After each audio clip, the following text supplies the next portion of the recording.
high Arctic is a dynamic arena, once considered politically stable and neutral from outside conflicts. However, receding sea ice, new contested trade routes, and the remilitarization of regional bases has led to the political destabilization of the Arctic region. As the world shifts back into a multipolar order no longer dominated by US hegemony, Arctic states must react fast to this changing environment or risk losing their frozen Arctic sovereignty. In the face of President Trump's shifting stance on collective security, continued US withdrawals from the global stage, and increased pressure posed by Russo-Sino cooperation within the Arctic region, some have called for a trans-Arctic alliance to be formed, uniting key Western Arctic states under a collective security agreement aimed at filling the gap left by a missing NATO Arctic policy. By examining key threats posed by Arctic and subarctic actors, as well as prospective Arctic resources, the door to a new paradigm of Arctic security can be opened. The Arctic Council has sustained an Arctic environment often described as high north, low tension, guided by discussions from member states and defined by the Council's ability to cooperate regardless of external conflicts. Made up of 8 permanent members, the Arctic Council acts as a forum for Arctic states to enter into talks on issues such as search and rescue, climate change, indigenous collaboration, and representation. Relatively successful as international bodies go, the Council's efficacy remains in a state of political flux, with the world looking to it as a potential canary for future conflicts. The first shift towards a more lethal Arctic began in 2019 as Russia restarted their Arctic air patrols following a 30-year hiatus. During this time, however, regional cooperation remained high and would continue until 2022 with Russia's illegal invasion of Ukraine. Following the invasion, members of the Arctic Council paused all formal cooperation with Russia under their chairship of the Council, with some members such as Canada stating that there can be no business as usual with Russia as it violates international law in Ukraine. This new era of Arctic geopolitics would begin marked by 3 key themes: the Russian militarization and increased enforcement of the Kremlin's Arctic claims, a new heightened involvement by China through Arctic investments and military patrols, and lastly, a daunting lack of a unified NATO strategy within the Arctic region. Over 20 military bases make up Russia's Arctic bastion, each falling under the Northern Fleet headquarters, a new military district developed to focus funding and equipment into the Russian-controlled Arctic. Representing a distinct pivot in Russian military priorities, this new headquarters elevates the high north in line with the mainland Russian districts. Although effective, Russia's remilitarization campaign is not without challenges, due in part to the state's ostracized position within the Arctic Council and wider global community. Russia has been forced to seek funding for its military capital projects from previously unlikely sources, finding creditors in the form of the Chinese state.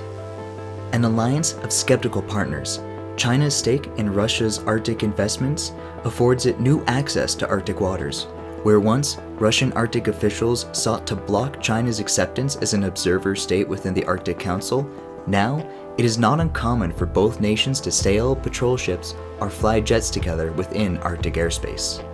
China, advertising itself as a near-Arctic state, not only gains a new ally through its funding of capital, but potential entry to a newly accessible northern sea route, an emerging trade route that, when ice-free, can cut down shipping times from Europe to Asia by 30%. China remains particularly interested in the Northern Sea route, as trade tensions remain high within the current US administration, forcing Chinese trade goals to shift towards the EU. The combined threat of increasingly friendly Russo-Sino cooperation within the Arctic represents a technological gap that Western countries continue to fall behind, with current estimates placing NATO countries 5 and 10 years behind China and Russia respectively. This capability gap is enforced by a glaring lack of a unified NATO policy regarding potential long-term strategies within the Arctic region. Although Western allies have increased the frequency of Arctic war games, doubling those hosted by Russia in 2020, these remain set individually, nation by nation, with the last war game involving all NATO members occurring nearly a decade ago in 2018. Attempting to avoid regionalism within the alliance as well as unwanted Russian provocation, NATO's limited stance on the Arctic region remains a considerable detriment to Western security. Relatively untouched by major industry, the Arctic seabed remains one of the last great sources of energy commodities as well as swaths of unmined rare earth minerals. Current estimates place potential unharvested Arctic oil at 13% of the globe's untouched reserves, with Arctic natural gas estimated at 30%. Accordingly, Arctic nations have shown interest in mineral and resource extraction, with 4 of the 6 main oil and natural gas basins subsiding within NATO alliance states' exclusive economic zones. Although the amount of Arctic territory under dispute remains minimal, actors such as China and Russia regularly antagonize neighboring economic zones, where the US, the sole NATO member having not signed the United Nations Convention on the Law of the Sea, often fails to recognize opposing states' economic zones. This has developed into multiple situations where Chinese dual-purpose research military vessels, Russian naval patrol ships, and US officials have each failed to recognize Arctic states' sovereign waters, be it economic zones or trade routes such as Canada's Northwest Passage or Russia's Northern Sea Route. With ice-free summers predicted as early as 2030, Arctic sovereignty remains crucial, particularly to Canada and Russia, who both hold claim to the aforementioned Northwest Passage and Northern Sea Route respectively. Combined, both burgeoning train routes have the potential to lower shipping costs by 74%.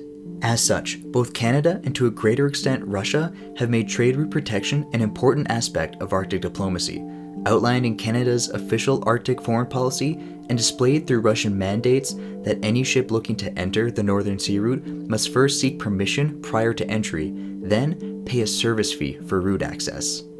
A dedicated security agreement focused within the Arctic would be the first of its kind within the region. However, it's not without precedence.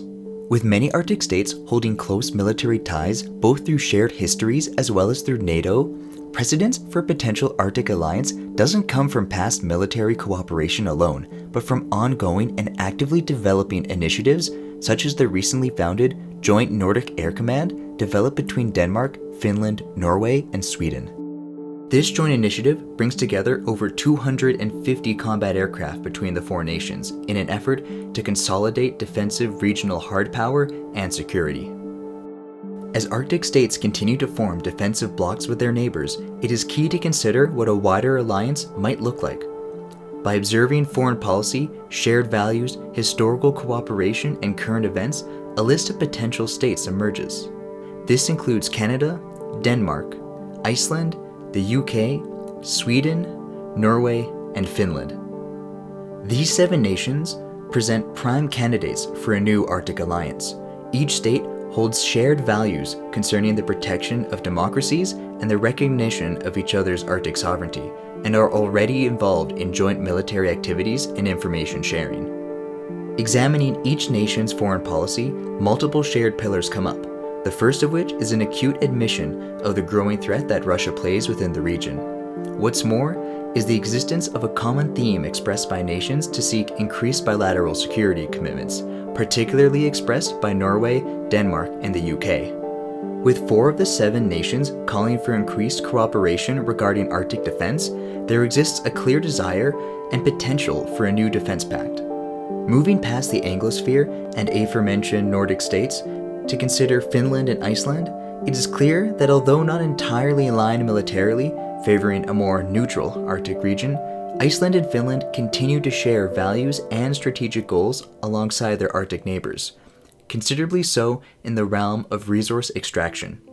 Each of the 7 proposed states have expressed an interest in exploiting resources within their Arctic economic zones, with the UK keenly seeking resource-based Arctic partnerships, furthering the commonality that each state shares within each other, offering a near-Arctic monopoly on trillions of dollars worth of oil, gas, and rare earth minerals. Of note within the proposed states is the inclusion of the UK and the exclusion of the US. There exist 2 main entrances to the Arctic, the Bering Sea and the GI-UK Gap. The latter remains key to European defense. As such, it is prudent that an Arctic alliance already aligned regarding values and goals should include the UK to maximize security surrounding the gap. The US, however, is more complex. Although a powerful ally with a tightened military, the recently elected Trump II administration has shifted the US stance on collective security. As a consequence to repeated remarks that collective security under NATO's Article 5 is not guaranteed, as well as administration calls to annex both Canada and Greenland, there is no longer a consistent view among the international community that the US constitutes a reliable ally. Furthermore, the US would need to reach a common conclusion regarding sovereign waters, particularly those of Canada's Northwest Passage, an area within the Canadian EEZ that the US has long claimed as an international waterway. Admittedly beneficial on paper, with current events considered, US inclusion into a new Arctic alliance would bring in a partner whose differences outnumber their shared values. Such a potential organization of states may take up a multitude of forms. However, it can be assumed that such an alliance would look back and learn from past joint ventures such as the Joint Nordic Air Command, past Arctic War Games, and the shared NATO history enjoyed by each proposed member. The exact layout of such a monumental shift in global Arctic power can only be imagined by the heads of state that develop the program. Whether the alliance remains unitarily focused on military defense, or whether the alliance considers Arctic trade and resource extraction, enabling a unified front on Arctic resource use, as well as the joint monopolization of the Northwest Passage within the Arctic archipelago. The era of high north, low tension is gone. As the world pushes past the quarter-century mark, conflict remains ever present south of the Arctic Circle. And with the renewed wave of militarization of the European mainland and the Russian Arctic, the risk remains high that a misunderstanding within one of the world's most fragile ecosystems might result in the next great conflict. Should the West wish to match Russian aggression and Chinese Arctic pursuits, a unified front is necessary. In an ideal world, this front would be supported by NATO. However, in the ever-anarchic system that is international politics, simple is rarely attainable. NATO remains impotent within the Arctic, leaving security to the Arctic states alone. Without NATO, a trans-Arctic alliance remains one of few viable alternatives, and with Russia's so-called special military operation ongoing in Ukraine, European and North American allies exist on a chess clock, slowly losing time. For now, the Russian bear is focused elsewhere, but this will not continue indefinitely. So long as belligerent resources are poured into Ukraine, Russia is limited in its ability to further develop the Arctic. Ergo, should the West wish to make a move, they have only so long as it takes for the Russian military complex to shift focus and rearm, a process that may take less time than one thinks.